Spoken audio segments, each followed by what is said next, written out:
Hello and welcome to the Asian Peace Talks. This is a podcast series launched by the Asian Peace Program of the Asia Research Institute at the National University of Singapore. The goal of the Asian Peace Program is a noble one, to try and preserve and strengthen peace in Asia. With our limited resources, we had to take a modest approach. Nonetheless, just as a small acupuncture needle can make a big difference, we hope that our monthly policy essays and this new podcast series will make a big difference and strengthen the peace regimes in Asia.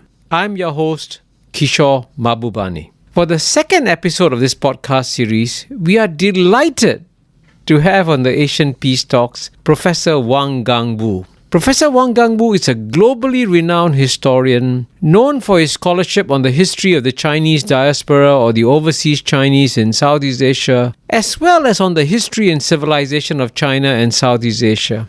In his illustrious academic career, Professor Wang has held eminent appointments in various universities and organizations around the world. He was a history professor at the University of Malaya 1963 to 1968 and the Australian National University 1968 to 86 and the Vice Chancellor at the University of Hong Kong 1986 to 1995. He was also chairman of the governing boards of the Institute of Southeast Asian Studies, the East Asian Institute, and the Lee Kuan Yew School of Public Policy, and I had the great pleasure of working with him then when I was the dean. He is currently a university professor at the National University of Singapore, the highest academic title conferred by NUS. Professor Wang has written over 40 books and many more articles that focus on Chinese history and the history of the Chinese overseas, including, and I just mentioned three, the Nanhai Trade, the early history of Chinese trade in the South China Sea, published in 1959, Community and Nation, China, Southeast Asia and Australia, published in 1992, and China and Southeast Asia, Myths, Threats and Culture, published in 1999. The main issue that I would like to discuss with Professor Wang in this podcast is the long-term relationship between China and Southeast Asia. The reason is that if we were to have private conversations today with any Southeast Asian leader, there is no question that among the top issues on their minds is the question of how they will deal with a rising China. In trying to answer this question, many of them will review the history of China's relations with Southeast Asia, especially with their own country. A good example is Vietnam. It has been dealing with China for 2,000 years. Indeed, it was occupied by China for 1,000 years. This is why it is often said in Vietnam that a good Vietnamese leader must be able to stand up to China. At the same time, he must be able to get along with China. If he cannot do both, he cannot lead Vietnam. So this is why history is important. And this is also why there's no better person qualified to speak about China-Southeast relations than my good friend Wang Gungwu. I hope, Gungwu, you will not mind if we discuss the longer history first before turning to contemporary challenges. My first question, therefore, is about Chinese perceptions of Southeast Asia. How important is Southeast Asia in the list of geopolitical priorities for China? I ask this because in the past, Chinese leaders have always looked north and not south because the tribal armies which invaded China came from the north. None came from the south. I know that you have written a lot about China and Southeast Asia. Could you just give our listeners a brief introduction into how China perceives Southeast Asia? Over to you, Gungwu. Well, you're quite right. The Chinese emerged as a state with its own distinctive culture in the north, in the Yellow River Plains, and the core of their institutions, their ideas, their cultural values really came from those areas around the Yellow River. Around them were related tribes which finally became unified, areas like the Yangtze Valley, the whole extent of the Yellow River, and parts of the northern parts of Central Asia. So they were related, but their vision of the world, the way they saw the world, was very much centered on that northern part of what we call China today. They didn't actually look to the south much until about 2,300 years ago. And they did that in the task of unifying the country. They found that the south was really very dispersed, not at all strong, and couldn't resist the expansion of the unified China. And so they marched to the south to what is now what we will call today southern China, the coast of South China down to where Vietnam is.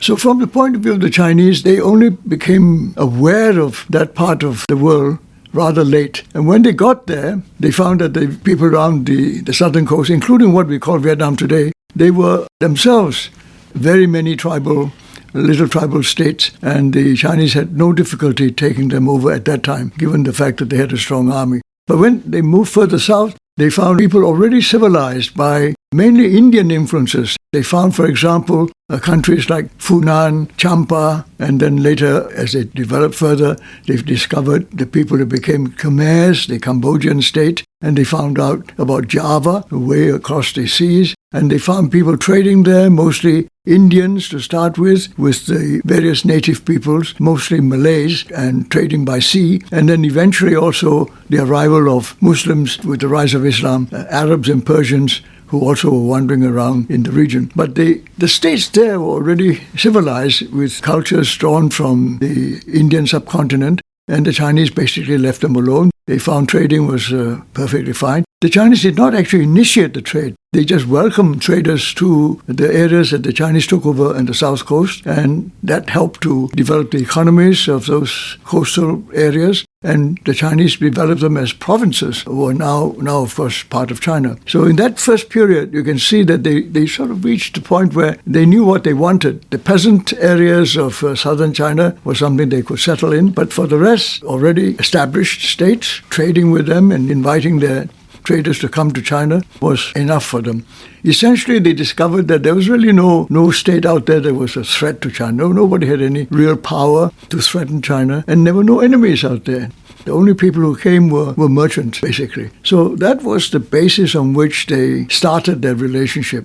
And the more they learned about Southeast Asia, however, especially after the coming of Buddhism to China, and they were interested in what India represented, their young monks who wanted to be trained as scholars of Sanskrit and Pali literature found that they could not only travel by land, they could travel to India by sea. And that gave them another relationship with Southeast Asia. They found that not only the trade was profitable, it was also the route to India. And many of them began to use that and discover when the Southeast Asians, many of them were well-educated ones who were knowledgeable in Sanskrit and Pali, their young monks would study in Sri Vijaya, for example, on their way to India, and then go to Nalanda and develop their knowledge of the sutras and the various texts and bring back the genuine message, as it were, from the Buddha to China. This was because they went through a period when they were uncertain that their translations of the sutras were genuine or correct because they'd been translated earlier on. So their scholars went out to India to verify that these texts were correct, and when they're not correct, to retranslate them so they would get the accurate message of what Buddha meant to say. So that was a very fruitful period of religious contact, and then the native products, which were related very much to spices, and the spices were related to holy goods, scents, incense, and all these things, which the Chinese related also to the religion. And medicines, natural goods, the medicines itself, Indian medicines as well as Chinese traditional medicine, all that sort of merged together. So you can see that there are many levels of trading goods, of goods which are healthy for the body and goods which are good for the mind, metaphysical, new thoughts that the Buddhism offered to the Chinese, and they found very attractive. So that relationship remained for more or less 1,000 years. And there was, I can't think of any military conflict or any really disagreement on anything. If anything, there were some local disturbances when the Chinese were informed or they kept a record of, but they didn't get involved in them at all. So essentially, they didn't care too much about the details of what was happening. They just wanted to record what each state stood for, which were more Buddhist, some were more Hindu. They distinguished between them, but essentially, they were noting the Indian cultural layers were more attractive to the Chinese at the time, and they placed particular emphasis on that. That was, I think, the foundations of the early relationship, trade and religion. I must say that truly fascinating, Gungwu. And you bring out, in a sense, a huge paradox here. Because within China, the Chinese tried to achieve a very high degree of cultural homogeneity. And indeed, Chinese society is among one of the more homogeneous societies in the world in many ways. And yet, this relatively homogeneous society of China could accept and live with the diversity of Southeast Asia. And the fact that people came from India, they didn't try in any way to sort of impose Chinese culture or export Chinese culture. to these societies. And as you know, you have written quite a bit about the Chinese concept of tianxia. And maybe you can, after you explain to our listeners what exactly tianxia is, why is it that the Chinese didn't try to carry their concept of tianxia and say people to also try to bring Southeast Asia under tianxia? What was the reason for that? Well, this tianxia idea is a very abstract one and really not definable in modern terms. It was just a concept of the known universe as the Chinese saw it. And it was used by the political leaders of China as the equivalent of what was Chinese. But actually there's no real equivalence involved. The Chinese state was a Chinese state. There was an empire under the Qin and the Han and all the other dynasties. Whereas tianxia was an abstract concept of a civilized world, so to speak. When the civilizations were different, then they would distinguish between those that they thought were high civilizations, like Buddhism and India. The West, their idea of the West was really basically India because of Buddhism. And that was civilized, and then they accepted that. For the rest, I think they didn't feel that they were of the same quality, and that's how the Chinese saw it. Rightly or wrongly, that's how they started with. So when they found that most of the Southeast Asian states were Hindu or Buddhist, in one way or the other, varying in degrees, and the origins of their rich ideas came from India, they just treated them as, related to all those profound thoughts that the Buddhist monks from India, Central Asia had brought to China earlier on. So from that time onwards, there was no question of bringing Chinese civilization to them. They already represented the Western civilization as they saw it, Hindu Buddhism.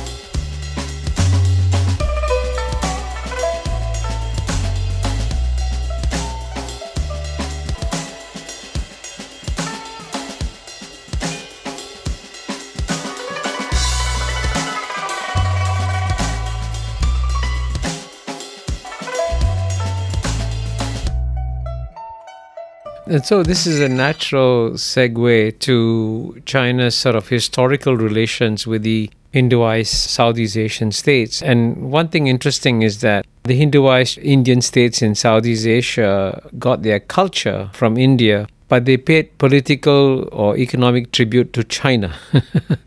And I wonder whether we can discuss a bit about this tribute system, because it's spoken about a lot. And it'd be an interesting question to ask, which ones of the Southeast Asian states used to pay tribute to China and why? For example, I've been told that many of these kingdoms were happy to pay tribute to China because they were profitable.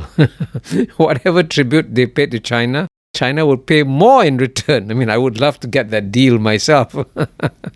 And so what was the intersection between trade and tributary in the relations between China and Southeast Asia? How would you characterize all this? The Chinese had a tributary system actually within China. That's how it began, because the Chinese imperial system was really not that unified in the sense of a kind of union state that we conceive of in modern times. But before that, there were really a number of states, and there was a kind of central idea of a son of heaven, and the states would send tribute to show their allegiance to this son of heaven. And these are all Chinese, Chinese states. And when the empire was established... What century was that? Roughly? I'm talking about before the 3rd century BC. But when the empire was set up in the 3rd century BC... Qin Huangdi, theoretically, every part of the empire was actually run by bureaucrats sent from the center. But they continued to pay tribute. They call it tribute. Each governor or head of the local unit annually would send gifts to the emperor to keep the connection going.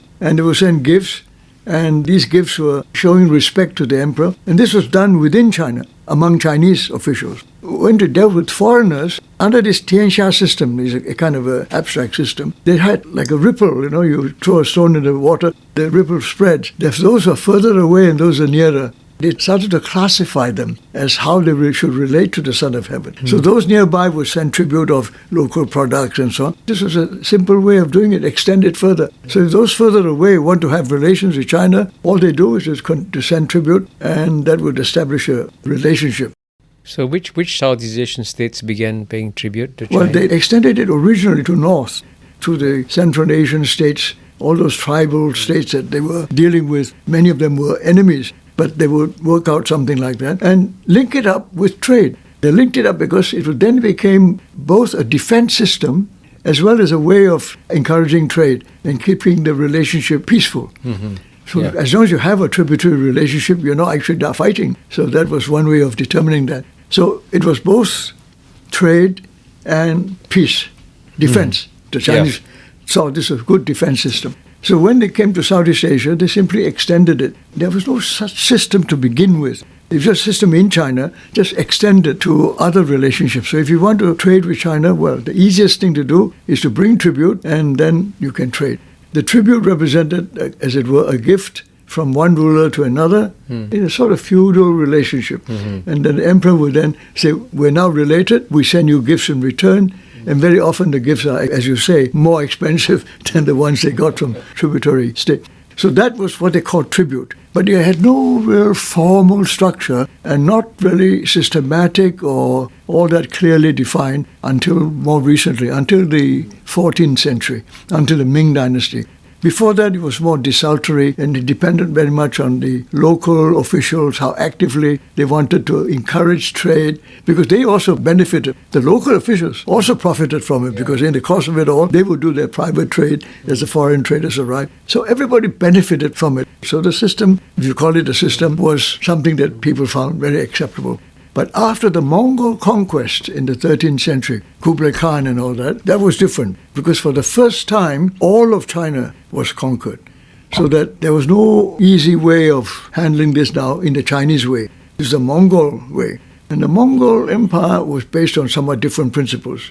The way they expanded in every direction. And they arrived at the coast of China, they found there were foreign states there, and they wanted to expand and take them over. Conquer them. But of course, they were horsemen. They didn't know how to go to fight at sea or so on. So they used Chinese shipping, because the Chinese had a small navy on this coast. So they used the Chinese traders and naval forces to extend their power, and they threatened Java, they threatened Japan, they threatened the Vietnamese coast, although they basically fought on land. But so that was a different system. So when the Mongols were defeated after that, it created a different structure, because the Mongols were interested in trade in a different way. Among their top advisors, the Mongol advisors, were Arabs and Persians, who were serving the Mongol Empire, followed Kublai Khan through China. They had established, in fact, not only a physical empire, but a trading empire by sea, because there were already Arabs in trading by sea. So all this was connected. And the southern coastal ports became very successful ports dealing with the trade, not so much with Southeast Asia, but with the whole of Indian Ocean, all the way to the Middle East. In fact, the Persian Gulf was probably more important in the eyes of the Mongols than Southeast Asia. Except that in Southeast Asia, when the Southeast Asians weren't polite enough, they attacked Java. And when the Japanese did not submit, they tried to attack Japan. Of course, they failed, but nevertheless, they tried. But that's a different approach, a different imperial approach. So when the Mongols finally failed in China and were driven out, the Ming Dynasty wanted to reconstruct something that would be rooted in their own system. They constructed the tributary system as such, formally, as a bureaucratic system. Again, for defense and trade, primarily. The defense part is just as important as the trade part. So the defense part, you can link it up with security, diplomacy, and political feudal relationships, all that. The trade part, you must make it profitable for people to come. And tied to that was something very new, banning Chinese traders from going out to trade with them. So in effect, then the tributary system became the main way trade could be conducted. If you didn't have it, the foreigners couldn't come to trade. If you don't allow Chinese to trade outside of China, this is a Ming completely new policy. No trade. You cannot go to foreign trade. So then all the foreign traders wanted to trade. They say, yes, you can come and trade if you pay tribute. So then the tribute was directly linked with any kind of trade. So you pay tribute, then all your merchants can follow your envoy and bring all the trading goods, and then you do your side trading. And the Chinese traders were happy to do with that. So then the tributary system became bureaucratized. It was also doing for Central Asia. It was really meant all around for China. Everybody. Or for not everybody. Just Southeast Asia. And in the case of the Central Asia, it was more for defense than for trade, because that was really serious. Whereas the South, it was more for trade, because the Chinese discovered when Zheng He went 7 expeditions to the Indian Ocean, he came back every time to say, there are no enemies out there.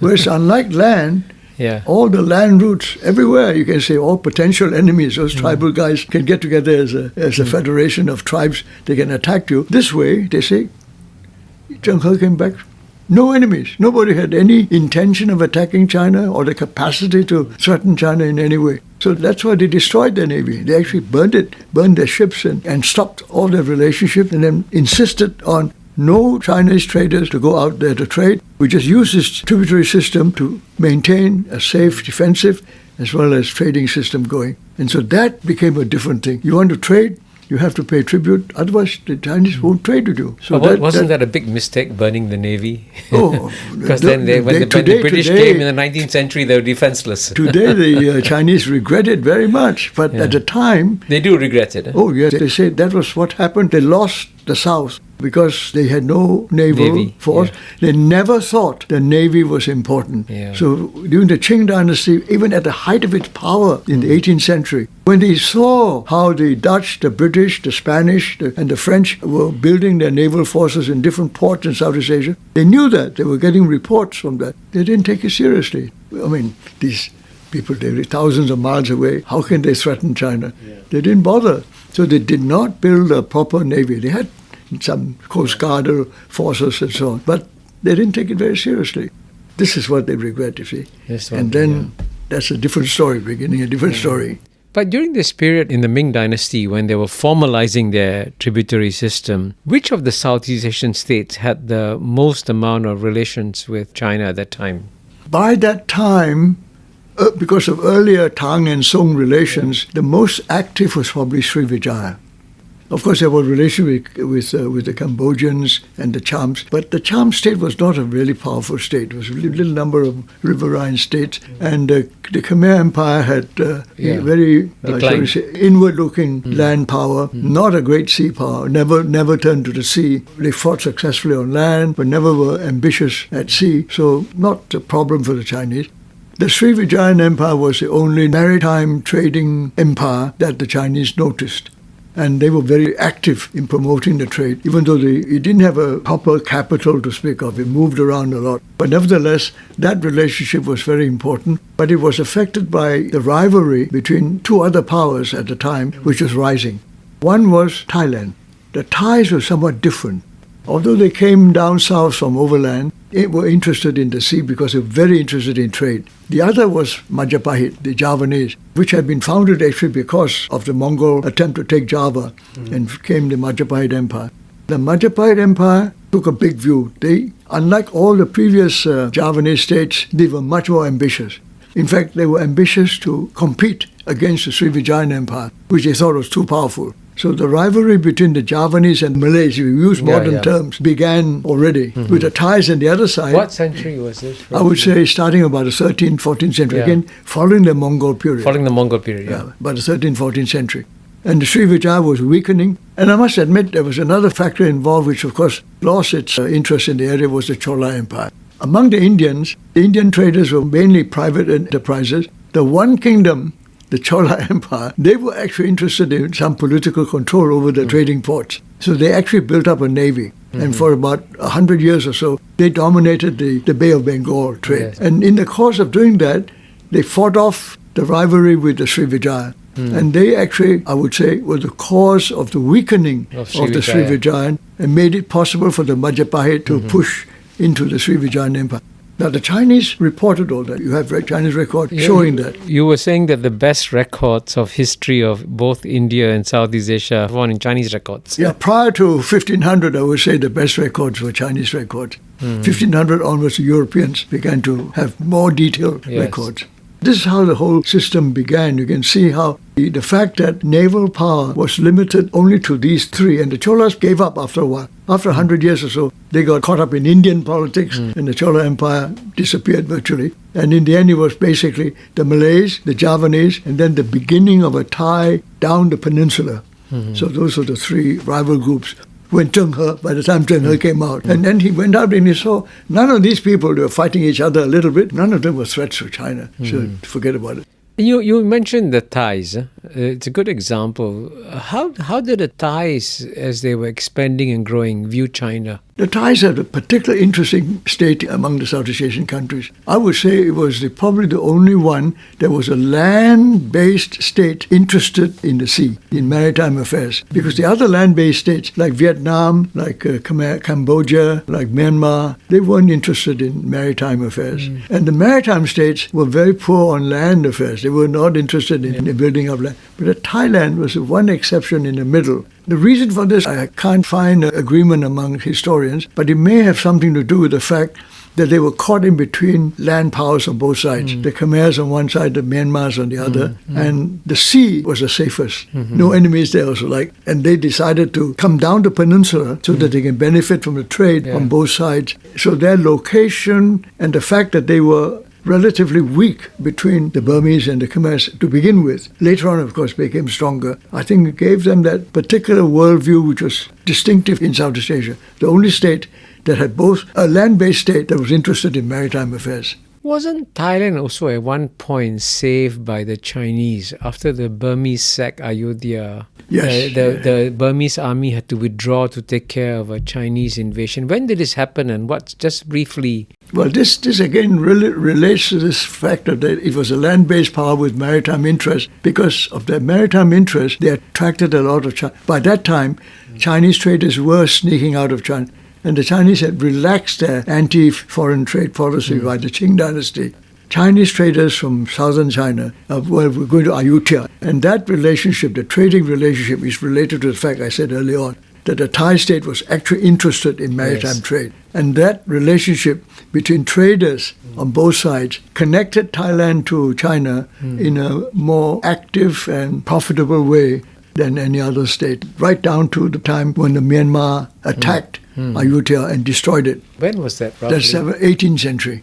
And for 100 years or so, from 17th to 18th century, they were fighting between Thailand and if you can see why Thailand felt insecure to just be on land alone. They had to have a maritime force to get, as it were, economic power from the trade to fight off the land threats. Burmese. And the Burmese in particular. And so when they lost out in Ayutthaya, they were helped by the fact that the Chinese traders who had settled in Thailand actually sided with the Thais and helped them fight off the Burmese. And so the successor to Ayutthaya was actually half Chinese, who then enabled the Bangkok dynasty, which is the present dynasty, to succeed in creating a Thai state based on Bangkok. Ayutthaya was not safe. They moved south. When they get to Bangkok, that was where the trading of Chinese settlement, or largest anyway. So that's sealed the relationship even closer. Between Thailand and China. And from then onwards, the relationship was very close for about, I would say, 150 years down to the 19th century. Very close. In fact, a kind of dependency, right down to the end of the 19th century.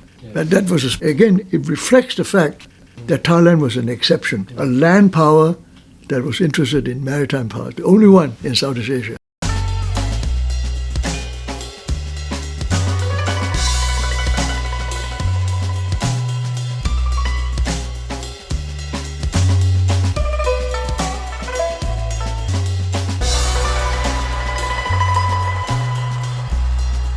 Anyway, listening to you is very, very clear that the relations between China and Southeast Asia go back a long way, and clearly we have to understand the deeper roots to understand some of the old historical connections. So I think we should move a bit forward historically to more recent times. And I was wondering whether we could now begin to discuss the more modern history between China and Southeast Asia, starting from the establishment of the People's Republic of China in 1949, when Mao Zedong famously said China had stood up.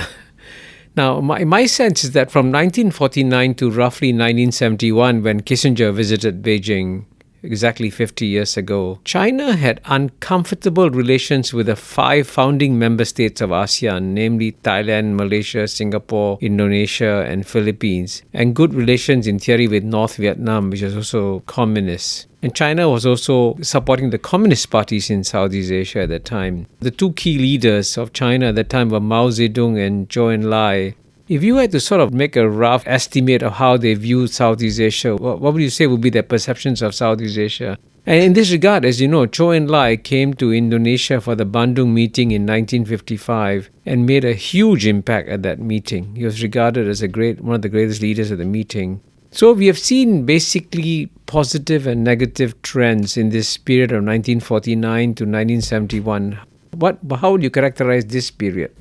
The roots of this, I think, starts from the fact that Mao Zedong's China never wanted to be any kind of satellite or vassal of the Soviet Union. They were forced into that position because the Americans were definitely anti-communist. Especially following the Korean War, the two armies fought bitterly Korean Peninsula. And from that time onwards, it was not possible for the Chinese to use the Americans to help them against Soviet Russia. So that made it clear that if they did not succeed in being actively moving to a kind of more independent position, they would virtually be a satellite of Soviet Russia, the way Eastern Europe and Central Europe, many of the states have become satellite states. And this, you can explain this in a way, Bandung reflects it very clearly. Bandung was a clear effort on the part of Mao Zedong and Zhou Enlai to move China into a kind of middle position. I mean, they're not neutral, obviously, because they're allies of the Soviet Union, but they didn't want to be tied to the Soviet Union. They wanted an independent position. And therefore, Southeast Asia to Indonesia, because of Sukarno's special inclinations and anti-imperialist position, gave the Chinese a chance to move themselves into a more neutralist position. I mean, it was the only communist country that really attended Bandung. And it was supposed to be a neutral, a conference of neutralist states. How could the Chinese be there if they were communists? But there they were the most active. And then they met Nehru and Sukarno and Nasser and all the other, and even So Tito. the main impulse was to get out from under the Soviet shadow. That's already, they can see that Mao Zedong was determined not to become tightly caught by Moscow, particularly after Stalin died. While Stalin was alive, I think he would have been much more cautious about being able to do that, because I think Stalin wouldn't have allowed it. But after Stalin's death, his relationship with Khrushchev, he looked down on Khrushchev. He couldn't see Khrushchev being the leader of the communist world and Mao Zedong being a sort of a vassal to Khrushchev. He just couldn't accept that. He was determined to pull away from then onwards. So you can see the split between the Chinese and the Soviets really started very early. And the example was that of Tito. Because if Tito could do that, of course Mao Zedong can do that. So you can see... So Mao was inspired by Tito. He never said so, but if you look at the examples, Tito managed to keep fairly autonomous, almost independent of Soviet control. And Mao Zedong said, in other words, it is possible to be a communist country and not be under the Soviet tight control. So Bandung was his one route out of this, and I think he nearly succeeded. They tried very hard, but of course neutralism didn't work, in part because they couldn't agree among themselves what they were fighting for, and neither the Soviet Union nor the United States encouraged that. They tried very hard. You have to be with us or against us. So all those fissions occurred quite early, and the Chinese was an obvious case. The Americans pushed very hard to say that they are not neutralists, they are communists. So all those neutral states found themselves in a very ambiguous relationship with China from then onwards. So, but anyway, you can see that was an example of how the Chinese wanted to pull away. And they kept on pulling away. In fact, we now can see that it began by the middle of the 1950s. The Chinese were trying to ease themselves away from the Soviet bloc, so to speak, and push away. But then this becomes a stark problem for Southeast Asia. Because of the Vietnam War, the Americans took over from the French to defend what they call nationalism of the Vietnamese against communism. Whereas, of course, the communist Vietnamese were more nationalist than anybody else. And then what became clear was the Vietnamese had realized, and this is related to what you said earlier on about the Vietnamese worldview, they realized that if they followed China away from the Soviet and depended on China instead of the Soviet Union, they would become, once again, just a protected tributary state of China. Chinese but so in the name of international communism, they hung on to the Soviet Union as their leader, and therefore the Chinese couldn't do anything else except to support them as a fellow communist state, but gave the Vietnamese some leeway between China and so he got help from both sides without being fully dependent on one or the other. And that, I think, illustrates the way the Vietnam War was fought. Because during that time, while the Vietnamese were receiving help from both countries, they were actually getting more direct help from the Soviet Union in military arms and so on than from the Chinese. The Chinese tried to, but they were very cautious. Vietnamese are cautious not to depend on China too much, but always look to the Soviet Union. And this, of course, added to the strain between the Chinese and Communist and Vietnamese Communist Party ever since. It's always been a strain there. It's partly historical. It's deeply rooted in the history between the two countries. But it illustrates the fact that the Cold War in Vietnam was fought with a slightly different, it was not a clear-cut thing. There was always China not comfortable to allow Vietnam to be totally dependent on the Soviet Union. So they had to actively support the Vietnamese, even though they knew very well the Vietnamese were actually looking to the Soviet Union more than to China, but all very delicately poised. So you can see that even then, Southeast Asia was in that very curious position of being pro-United States, pro-Soviet Union, but where did China stand? Not at all clear. I mean, the Chinese were trying to influence Southeast Asia, supporting communist parties everywhere, and rewarded very badly. They were everywhere. They didn't make any headway at all. The Indonesian Communist Party collapsed overnight almost. They failed in Burma. MCP in Malaysia failed. So actually they got nothing out of it. And Vietnam War, they didn't gain anything out of it either. Didn't make the Vietnamese particularly friendly towards them. So actually they did very badly out of it all. Because when it was stark choices, the Chinese found themselves unable to fit in. And of course, everything came to a head after the Sino-Soviet split in 1969, after the clashes. And then, I mean, you could see clearly the Chinese deciding to make a big switch away from the Soviet Union.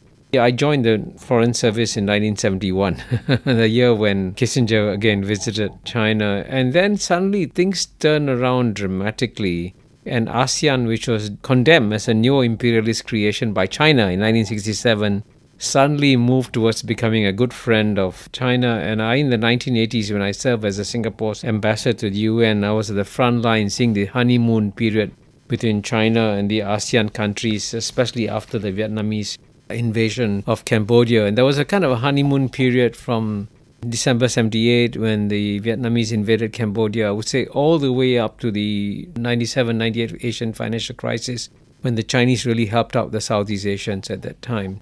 So that 20-year period, what impact do you think it had on China-Southeast Asia relations? Maybe I have to go back to this Vietnam thing because I think that's a very crucial thing and probably still is. Because at the end of the Vietnam War, it was clear that the Americans were losing and were pulling out, and the North Vietnam took over South Vietnam. It was immediately clear that the Vietnamese would not want to depend only on China. They insisted on being much closer to the Soviet Union. And of course, they had ideological justification for that because they could claim that Mao Zedong was actually moving away from the classical international communist approach that the Soviet Union represented. So they sided, throughout the Cultural Revolution, the Vietnamese were very uncomfortable. So they openly sided with the Soviet Union, basically suggesting that Mao Zedong was actually a kind of moved away from the sacred text. And that became clear to the Chinese. So the Vietnam could not be looked upon as a possible future friend. So when the Vietnamese position in Cambodia became clear that the Vietnamese wanted the whole of the French Indochina to in fact become a Vietnamese-dominated region, the Chinese recognized that was not what they wanted to see. And the Cambodians, of course, didn't want that either. And Prince Sihanouk was in Beijing, in a way seeking the Chinese to save his country from being part of the Vietnamese state. So I think that was the turning point. If China did not intervene, all three states would then become part of the Soviet Union's satellites in Southeast Asia. So I think combined with all these internal problems, disagreements, in fact possibly even, you might say, fierce enmity that has deep historical roots with Vietnam encroaching into Khmer territory for centuries, I think made it quite clear that this was an opportunity for the Chinese to stop the Vietnamese and build up at least Cambodia.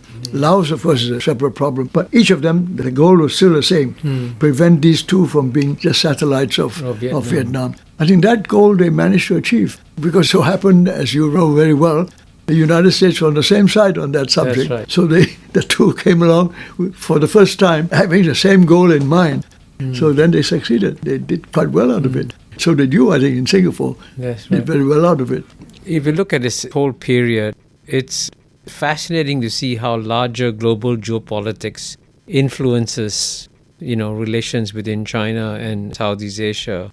So in the Cold War, the second half of the Cold War actually, United States and China working against Vietnam. Today you have a situation where United States has declared its number one strategic competitor is China. And paradoxically now, United States wants to work with Vietnam against China. So, it's sort of peculiar how these things happen. Deeply rooted, as you can see. Huh? Deeply rooted. Deeply rooted in geopolitics. So, One thing I find strange here is that I find that the Americans don't make much of an effort to go into history, into understanding what's happening in this region. So, for example, when they saw that in the Vietnam War, and initially they thought they were fighting against Vietnam and China, they never saw that the Vietnamese were very keen not to be dependent on China, or that there were these suspicions there. So this is why, in a sense, understanding history is so important. And this is going to be a difficult question for you, Gungwu. If you happened to be sitting in the White House and telling them about the longer history of China-Southeast Asia relations and the efforts that are being made now by United States to say, hey, you Southeast Asians, stand up to China. How would you explain to the White House that given the long history of Southeast Asia's relations with China, how they have to take a much more nuanced view rather than a black and white view of the kind that the United States wants? Actually, I have to say that the Americans do learn from history. They know much more about China's relations with Southeast Asia than they did when they went to the Vietnam War. That they were definitely innocent and made a very bad, I would say, strategic mistake to fight that war. Now they have much more expertise on China as well as on Southeast Asia. I would say that they have lots of their advisors, both in the Pentagon and in the State Department, who really do know much more history and do take it very seriously. And I think that is why some of their policies now are much more nuanced and much more subtle than they used to be. And of course, they also know modern history. There's not only the deep roots in the past. Modern history is also very important. And this is where the picture gets very confusing and difficult to build into your calculations. The fact is that they are aware that the Chinese have become interested in Southeast Asia in a completely different way from the past in the last 150 years. Number one, which I think you've mentioned, they discovered that naval power is a threat to China, can be. It was never a threat, but from the Opium War onwards, losing at sea was significant and was threatening China. Number two, which was even more important, that Southeast Asia provided the basis from which those naval forces could attack China. Whoever controlled Southeast Asia could threaten China. And that's the lesson from the 19th century. Because if you look at it all, where did these British troops, naval forces come from? From places like India and Southeast Asia, Calcutta, Singapore, Penang, and so on. And the French operating out of Saigon, and so on. And the Americans, or the Spanish, the Americans from Manila, from the Philippines. So suddenly Southeast Asia is not just a miscellaneous group of small countries. They could be bases for real enemies of China to use. Those enemies may be far away, but if they had bases in Southeast Asia, they threatened China. Now that is new. That was never in their Chinese thinking before. So Southeast Asia now looks very different. So it's not, in a way, it goes back to your statement earlier on. The global forces determine a lot of what is happening between China and Southeast Asia. And those global forces change, I would say, fundamentally change from the naval power of the 18th century when British naval power dominated the world. And since 1945, Anglo-American naval power, or American naval power, dominated the world. So it's naval power that now, for the last 250 years or so, dominates the world. And therefore, Southeast Asia is a different kind of place. So while it's true that the Americans know much more about the history, that history, this modern history, is much more uncomfortable. It directly involves the Americans because they are now perceived by the Chinese as part of the only threat who could use a basis of Southeast Asia because of the naval power to threaten China. And this, of course, is, again, you might say, the Chinese lesson of naval power. They've been trying to build their naval power since the late 19th century. The first efforts, the shipyards in Fuzhou and elsewhere in North China, South China, faced with the Japanese, they were defeated and were humiliated by the Japanese. And they never could start again. They couldn't start again for more than 100 years. From 1894 to the 1990s, can you speak of a Chinese navy? Nothing, absolutely nothing. Partly because they had no naval tradition, because they lost it hundreds of years ago, but partly because they had no money. They were economically too poor to try and build a navy. They had no tradition, no real background of a naval kind of tradition, naval sort of spirit or naval culture, but they had no money.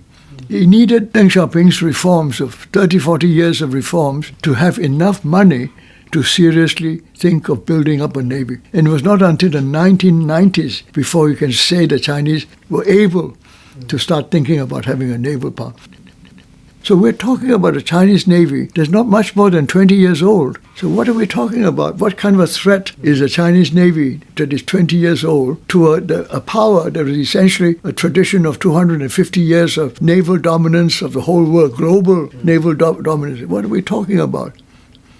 I mean, we are seriously talking about it. So from the Chinese point of view, naval power, I don't think they are foolish enough to believe they can fight or defend themselves purely by naval power against Americans. No way. What they can do, and if they're trying to do, is to go into the next stage, into missiles and air and cyber warfare and so on, to overcome the fact that in naval power, they'll always be very, very weak. And it's not a world of land powers anymore. Anyway, the world has changed. So they're adjusting to that. You can see their naval response is only part of a larger response. But in that context, Southeast Asia is just part, as you say, always to be seen in the larger global picture.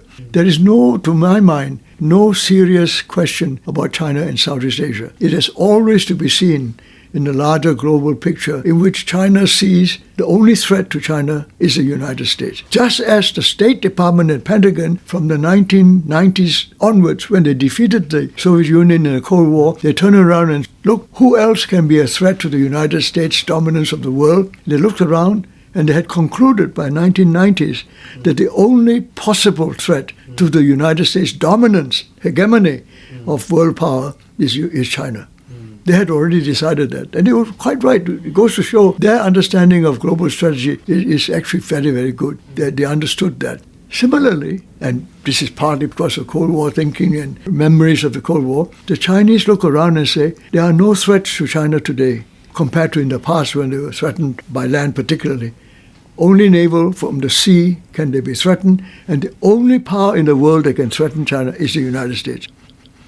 That when those two countries believe that the only power that can threaten their hegemony on the one side and their security on the other are each other, then of course you're facing a different global force altogether. When both have identified through history, both ancient and modern history, that they are the only two that could threaten each other, nobody else. Now what follows from that is the global forces in a way are now being pushed and pulled to realign in accordance to this recognition by both powers that they're the only ones that are potential threats to one another's security. Gungwu, this has been a fascinating conversation. I wish we could carry on, but I think we have reached our time limit already. But I must say it's actually good that we are ending at this point, because what you've actually done is to look back at the history of both China and United States and point out how this history is driving them to this contest and how this will also affect Southeast Asia. And in a sense, that is precisely the goal of this Asian peace talks, to help the man in the street, to help the layperson understand what are the larger forces behind war and peace in the world, what are the larger forces behind war and peace in Asia. And I think you've done a brilliant job for us of, in a sense, explaining how the longer history of Southeast Asia and China and to some extent United States is going to influence and play a major role for the future of Southeast Asia. And for that, Gungwu, we thank you very much. But we hope that we will have you back in the Asian Peace Talks, because I feel like we have just begun the conversation and not ended it. Thank you again very much, Gungwu. You're most welcome. I hope it's helpful. Very helpful. Thank you.